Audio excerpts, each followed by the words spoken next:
या बातमीचे प्रायोजक आहेत रिदान ज्वेलर्स। आमच्याकडे 24 कॅरेट, 22 कॅरेट, 20 कॅरेट आणि 18 कॅरेटचे सोन्याचे हॉलमार्कचे दागिने मिळतील। HUID नंबर प्रमाणित दागिन्यांसाठी GST बिल घेणे अनिवार्य। 100% रिसेल गॅरंटी। इतकेच नव्हे तर प्रत्येक 10 ग्रॅम सोने खरेदीवर 10 ग्रॅम चांदीचे नाणे 20 जुलै 2024 पर्यंत अगदी मोफत। ग्राहकांसाठी विशेष रिदान गोल्ड योजना। ग्राहकांनी सलग 11 हप्ते भरल्यावर 12वा हप्ता आम्ही भरणार। त्याची रक्कम 1000च्या पुढे कितीही। मजुरीवर 50% सूट देखील मिळेल।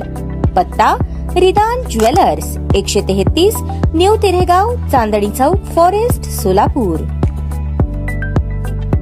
पुष्पूर येथील अल्बर्ट एक्का स्टेडियमवर सुरू झालेल्या 34व्या किशोर किशोरी राष्ट्रीय अजिंक्यपद खो खो स्पर्धेत महाराष्ट्राच्या किशोरी संघाने सिक्कीमचा धुव्वा उडवत विजयी सलामी दिली। झारखंड राज्य खो खो असोसिएशनने आयोजित केलेल्या या स्पर्धेत साखळीच्या सामन्यात महाराष्ट्राच्या किशोरी संघाने सिक्कीमवर 1 डाव 56 गुणांनी दणदणीत विजय मिळवला। महाराष्ट्र संघाकडून अपर्णा वर्धेने 6 मिनिटे संरक्षण केले। राही पाटीलने अष्टपैलू खेळी करताना 3.10 मीटर संरक्षण करत आक्रमणामध्ये 2 गडी बाद केले। प्रणिती जगदाळे आणि वेदिका तामखडे यांनी आपल्या धारदार आक्रमणात अनुक्रमे 4 आणि 3 गडी बाद। अन्य सामन्यांमध्ये कोल्हापूरच्या किशोरी संघास पराभव पत्करावा लागला। त्यांना ओडिसी संघाने 10 गुणांनी मात केली। कर्नाटकने मध्य प्रदेशवर 1 डाव आणि 20 गुणांनी सहज विजय मिळवला। दिल्लीने त्रिपुराचा, छत्तीसगडने अरुणाचल प्रदेशचा, दिल्लीने त्रिपुराला तर छत्तीसगडने अरुणाचल प्रदेशला हरवले।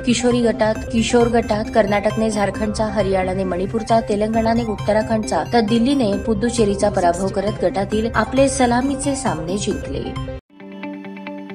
ताज्या बातम्या पाहण्यासाठी प्राईम महाराष्ट्र न्यूज चॅनलला सबस्क्राईब करा।